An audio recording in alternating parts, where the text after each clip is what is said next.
So there's many definitions that attempt to explain what exactly hypnosis is, but not one definition could actually capture all the nuances of hypnosis. So you're always having to re-explain what hypnosis is. And one of the easiest ways I like to explain what hypnosis is if you take 10 people, and let's say these 10 people one day go to a curb, they step off the curb and along comes a bus. They almost get hit by the bus and they jump back. Well, the next day, the very next day, 8 of those 10 people will return to the same curb, take the same step off the curb, and not even think twice about it. And 2 people will never go near a curb ever again. And why is that? The answer is those 2 people were suggestible to the fear reaction when it comes to almost getting hit by a bus. So hypnosis, yes, one way of explaining it from one perspective is it's about suggestibility. It's about being in a hyper-suggestible state. But there's many things that can guide somebody into a hyper-suggestible state. Speech can do it, anxiety can do it, and you're essentially looking for an escape.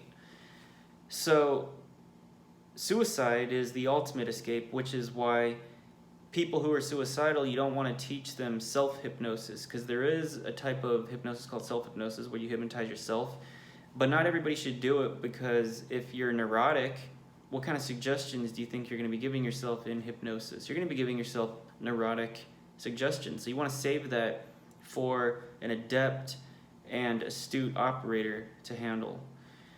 So another type of person is, like I just said, the suicidal people, because they're always looking for an escape. And if they're already suicidal, that means they're already suggestible to suicide. And taking them even deeper into another form of escape could make them even more suggestible to the ultimate escape, which is suicide. Another way of explaining hypnosis is through the brain waves, in that the state of hypnosis, the twilight phase, or the doorway to hypnosis, is the alpha state. And the alpha state is right between waking and sleeping. So I explain this a lot, but you have brain waves that all vibrate at different rates of frequency, different speeds. And when you're in a wake state or a beta state, your brain waves form something like a chain link fence. And if you can picture the chain link fence with the links really close together, it leaves the gaps really small too, so that allows less information and less cognitive abilities to function.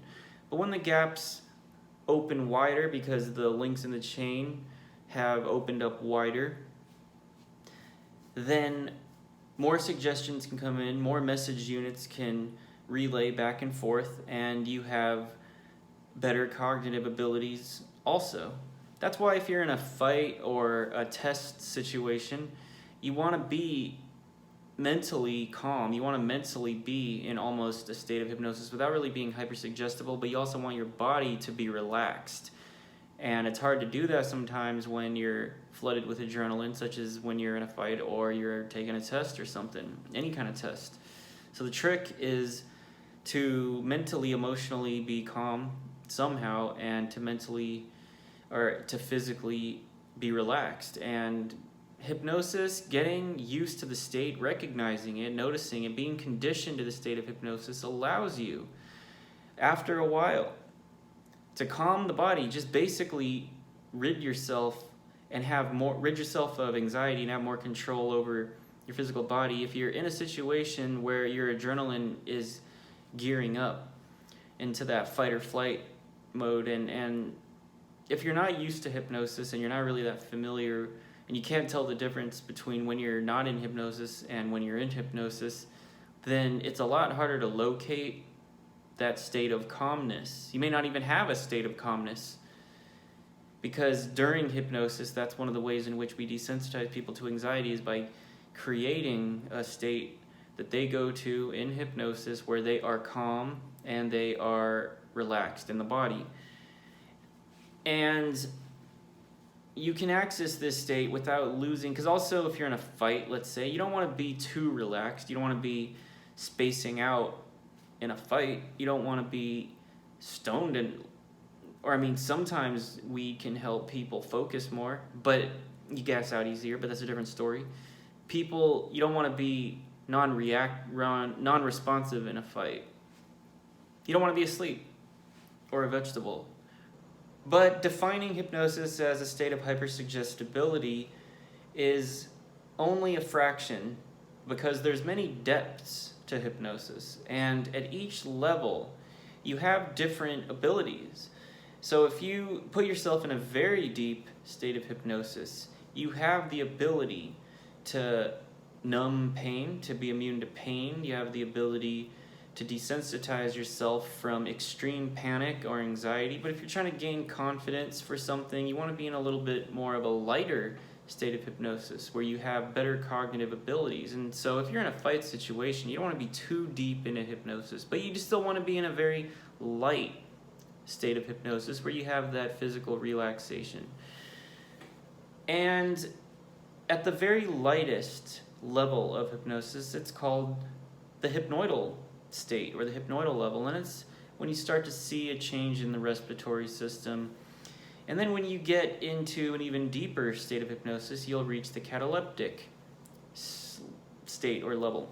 And that's when you start to notice some eye twitching from side to side. And then as you get even deeper, you get into the somnambulous state, and that is where the person's eyes are completely locked upwards, like they're asleep. And what that is they've already escaped. So they are in full escape at that point.